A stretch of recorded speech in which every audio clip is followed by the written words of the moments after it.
Welcome to Mars Day and a new presidency and a new season. So this Lunar New Year, this Lunar New Year is here, and right off the bat, the messages are first coming out as Earth and Divine Feminine, grounded, and trust. So there's a need here first and foremost to really be spending time with nature. For some of you, this is connected to, oh my gosh, no, I cannot co-host, thank you, right now. For some of you, this is an energy of needing to go back outside and really just be working with the energies of water, of the moon, just really connecting yourself to the energy of nature, the energy of what is at the same time changing and yet unchanging, right? Because the earth is reliable and the earth is here for us. We have trust, affluence, and nature spirits.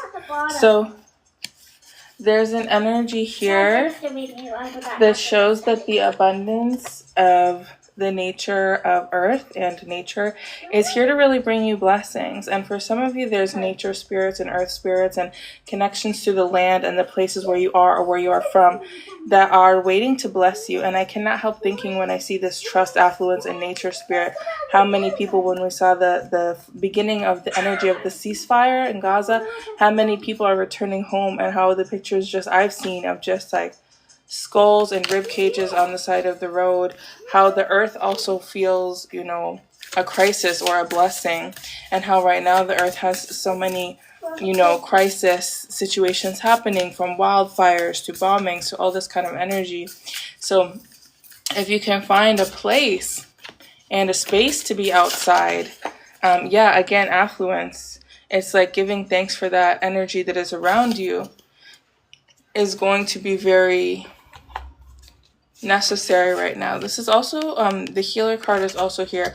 For a lot of people who watch this, the energy of the healer is an energy that is connected to you and your bloodline and the work that you're meant to do here on earth. And so you need to be connecting with earth. You need to be working to protect the earth, to talk about the earth, and really just connecting, really just be with nature. We have the 2 4s, interesting. We have the 4 of Cups and the 4 of Pentacles. So these energies are kind of like dissatisfaction. These are kind of both the energy of like hoarding. This is the energy of like hoarding your gifts, right? This is talking about like having an ability or having a blessing and not being able to tap into it because you can't actually see the exact magnitude of this blessing. And it's so amazing because this is just an affirmation of the cards that we just read, because this is literally a person sitting under a tree, and this is literally a person just holding their money so tight. It's like when you can connect to the land spirits around you, it's making me feel choked up. This is going to be bringing you blessings and also bringing blessings to the earth. We have the Wheel of Fortune and the 3 of Swords. So there's energy here of like when you can go and connect to the trees, connect to the earth, connect to the nature around you. This is going to be helping you to heal. This is going to be helping you to heal from certain betrayals. It's kind of like, we have this muscle memory that lives within us. And when we don't do the work to transmute it and to change out of it and to move past it, it still lives within us. And those patterns want to repeat themselves. It's like, that's why when you go to a gym and you start doing like certain sets, you do them in repetition so your muscles know how to lift certain things. So when we have certain patterns or habits in relationships and in catastrophic environmental experiences, when we don't do the work and do new repetitions, we can easily slide back into those repetitions. So the Wheel of Fortune is pulling this up to be addressed at this time. It's pulling you into this Pluto energy to address it so that you can see where certain betrayals, where certain heartbreaks have entered you, so that you can find your medicine. This is very much the medicine of Chiron and the wounded healer and the dark feminine and the divine feminine. When I think about Inanna did not get her blessings from just being on the throne. She had to go through like 9 layers of the underworld, lose everything, resurrect herself, and then finish her husband for not mourning her properly. And this is the season that we're in, when we enter this time of Persephone, when we enter the underworld, when we enter the season of winter, the cold, dark, when we talk about the dark goddesses and the dark feminine energy that is alive and awake at this time, that really culminates in a way around the energy of Easter, around the energy of rebirth, recreation, and again, resurrection. We learn what it is to strip ourselves of everything and to come back from that. We learn what's important and who deserves to stay in our sphere, in our field, and who deserves our blessings. We learn about our own power, about our own gifts, and about our own abilities. Now, this energy of the season of the dark goddess, of the dark, the cold, of the Mora, of the winter, it's a season of storytelling, and it's a season of deep magic. There's this sort of cultural like hinting or winking at this fact when we see Samhain, or the Day of the Dead, or the Season of the Dead, or Dia de los Muertos, or Halloween, or All Souls Day, or All Saints Day. But that's really the beginning of a season of death and appreciating death until now, this rebirth, which kind of starts with that solstice, which we just passed on December 21st, right, where the days start to become longer and we leave behind the darkest part of the year, where the sun starts to shine a little brighter in this season of the world. And so as we're leaving the underworld, as we're coming into the season of resurrection, as we're coming into a new year astrologically, it's time to take stock of the lessons that we've learned through this underworld experience, and to be ready to welcome and start a new day with that empowered energy, with what we learned from when we faced the shadow, and when we put that into effect, when we see what we've lost, who we've lost, and how we've grown, when we see what we've shed and left behind, and we see that we are somebody new. Each season changes us and does so for a purpose, and it is a blessing. To be alive and to reach this point is a blessing. Okay, so we have the King of Pentacles. Okay, cute. So we have the King of Pentacles, the Two of Cups, and the Lovers in reverse. So this is really talking about, first of all, it's this energy where there's a lot of money, there's a lot of wealth, there's a lot of abundance here. There's a lot of beautiful, soulful connection. Ooh, forgot about the filters. I hope that's okay. Let me cover them. I think that works. Can't get, anyways, I think we're good. So there's an energy of freedom, of love, of union that really is trying to make its way to you, but the energy is almost like something starts and stops, like a car that's stalling. So some of you might want to check your cars as well at this time. But there is this energy of this incoming liberatory experience and relationship. But I think the important lesson here is going to be making sure that you're taking that energy that you've learned from this winter, from this season of death, and not being afraid to tap into the shadow and the darkness and that divine dark feminine aspect, the aspect of the warrior, the warrior goddess, and what that means and what that looks like, not shying away from the violence that is. So anyways, we have the Hermit in reverse, and so I feel like for a lot of people right now, there could be an energy of taking those lessons, taking those experiences and sort of turning it on its head. But the problem is when you have a gift or when you have a teaching or something, if you're not sharing it, you are meant to share it. So there's this energy that you need to bring that energy out into the world. Yeah, we have the Devil card here. So there's the 10 of Wands in reverse. there's an energy, or the Ten of Rods in reverse, where this old patterns want to come up, of like addiction, codependency, of like running from the truth. And instead, you can choose to make different choices here. You can choose to delegate, to work in a different way, to intersperse your gifts and your community messages. With that 10 of rods in reverse there, it's really like, do not stop and give up when you're so close to the end. Yeah, okay, they came back up, so I guess we're not finished talking about them. Cool. Okay, I love when this happens. So this is like a nothing card. This is like a filler card. And so there's really the energy here of the message that when you trust your intuition completely, you show up as a star. The star is also this Aquarius energy, this energy of entering into not just Aquarius season, but really into a new age of technology and community, an age that we don't fully understand yet. But again, as I said, the message profoundly is learn to trust your intuition and learn to trust your instincts. Learn to sharpen your instincts and sharpen your intuition.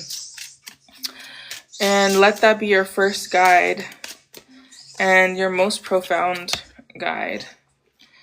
Okay, so we have the King of Pentacles again with the Six of Pentacles. So I see for a lot of you, there is really this energy here of so much money coming in, of so much financial stability, and of being able to engage in like this philanthropic thing. Yeah, it's like being able to like give money and like have money flowing with you. Maybe you're changing your relationship to money and the Wheel of Fortune. So that means things really just changing in your favor.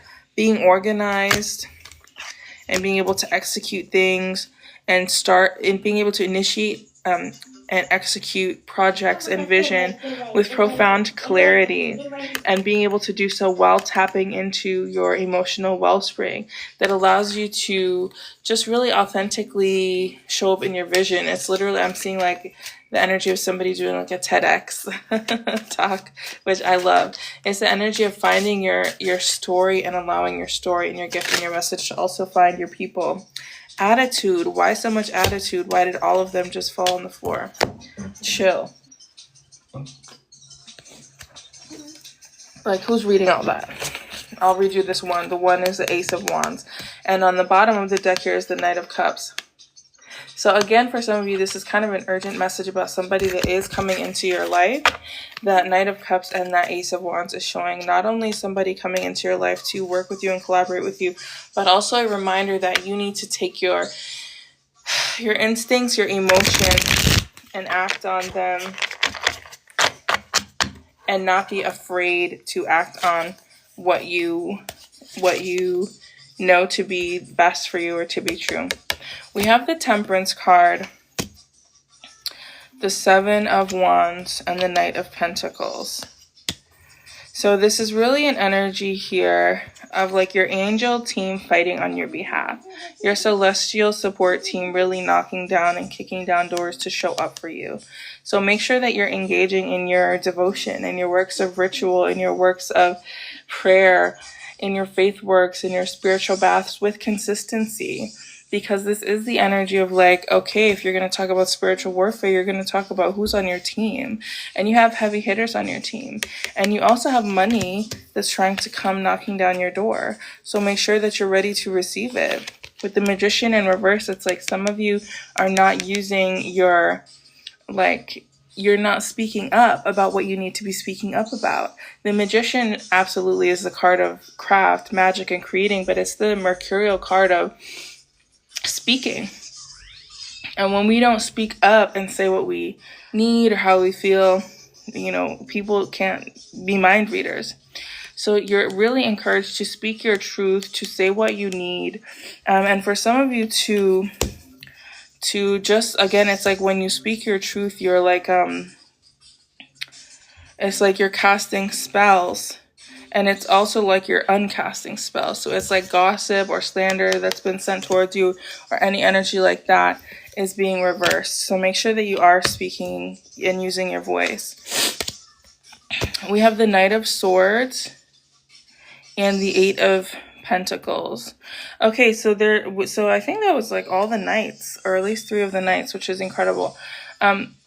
this is the energy of not being afraid to use that voice and use that story and ask for what you need is a part of your work, right? The Eight of Pentacles talks about working hard to get what you need, but building something. It's like kind of like, you go to school for a certification. Okay, you're going to study 6 hours a day to do like a 6 month certification, and you have all your other life responsibilities. But when you do that work, when you study and speak and do your homework, what you built is built to last.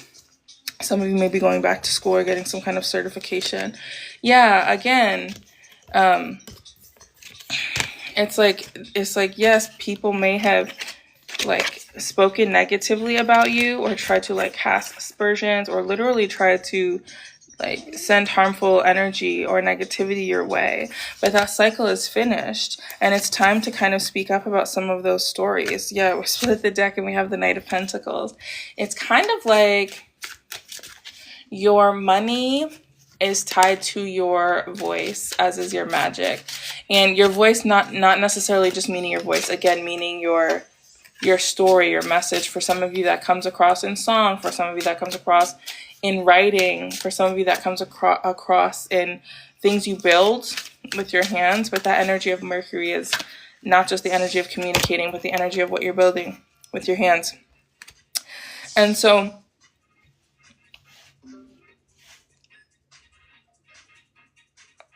just kidding.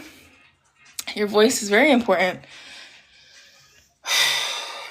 So the more that you can use your voice, the more that you tell your story, the more you're connected to your coin, and the more you're connected to breaking those curses of the people who wanted to silence you. We do have the Queen of Wands, and so this energy is very important to take action on your vision, to start telling your story and to start taking action on the projects and situations that not only you are drawn to, but that you feel compelled to activate, to instigate, to move towards. With the beginning of this Aquarius season, and again with the Chinese New Year or the Lunar New Year, this is really the time to be beginning those things, to be taking action on the vision that is in pursuit of your dreams, right? You cannot just hold on to your dreams. You have to take action on them. And you do have the spiritual support, again, that's necessary to see those projects, come to fruition. We have the Queen of Pentacles and the Strength card. And so it's really the energy that, again, this money wants to come to you. These visions want to reach completion. And you do have to be strong, but you do have to be confident, or fake it till you make it, because it's the energy of using your voice is going to be leading you on the path that you need to go on. And the energy of Leo is the energy of the sun. So the more that you're able to show up, the more you're going to show out. And again, we have that message of connecting to nature with the Queen of Pentacles. So make sure that you are finding time to go out in nature and to connect with your land spirits. It is so critical at this time. Earth, okay? So I'm going to pull 2 of these for you from the Ancient Stones Oracle to see what this deck has to show us.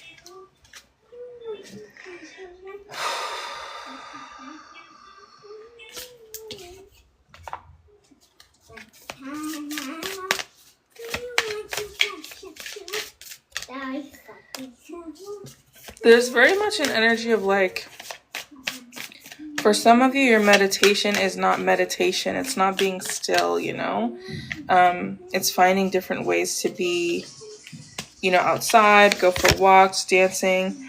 But tap into whatever that energy looks like for you and see how the energy shifts in your life. When you make even those small conscious changes and decisions, see how the energy shifts in your life. Okay, so we have the Entrance Stone and the Stone of Destiny. Interesting that both of these would be about stone energy. I know this is the Ancient Stone Oracle, but I don't usually see all stone cards. For some of you, there can be a particular place to visit that, like there can be certain crystals that you should work with, or there can be a place that, a mountain that's particularly relevant to you. Yeah, for some of you, there's like a mountain. Oh, I just got a not so great message, but that's okay. I'm going to hold on to that for now. So we have the entrance stone, new beginnings, step forward and expansion. And for stone of destiny, life path, ambition, passion, and yes. So these are two like belligerent yeses that are speaking about new beginnings that are connected to power places, mountains, stones, and crystals that are going to be of particular relevance to you. Interestingly to note is that this is definitely connected to obviously King Arthur. So it kind of feels like some of you are recognizing an energy of like being chosen for your particular path, being chosen to embody certain things in this lifetime and here on planet Earth. So as you're finding what that is, you're going to have that amplified by connecting with places of importance in nature. For some of you, there's like national parks, but there's really just this energy of working with stones and working with the earth to magnify that energy and to clarify that energy. So if you're here watching on TikTok, thank you so much. Bless you. And if you're watching this on YouTube when I upload it, bless you as well. That is it for the message for today. Again, it is Mars Day, so this is the energy of just the warrior, of the energy of just doing things, getting out, being active. So make sure that you're tending to yourself, and just remember that these times of transition are always like a bit turbulent or a bit iffy. So for the next like month, as we're still in this winter season, you don't have to announce all of your projects. You can, build them up. You don't have to be everywhere all the time. You can take things slowly. It's still the winter energy. So don't do nothing. Initiate those projects, do the work that you need to do, but don't push yourself either. Let this month unfold how it unfolds. So thank you so much. Cheers. Much love. I'll see you next time.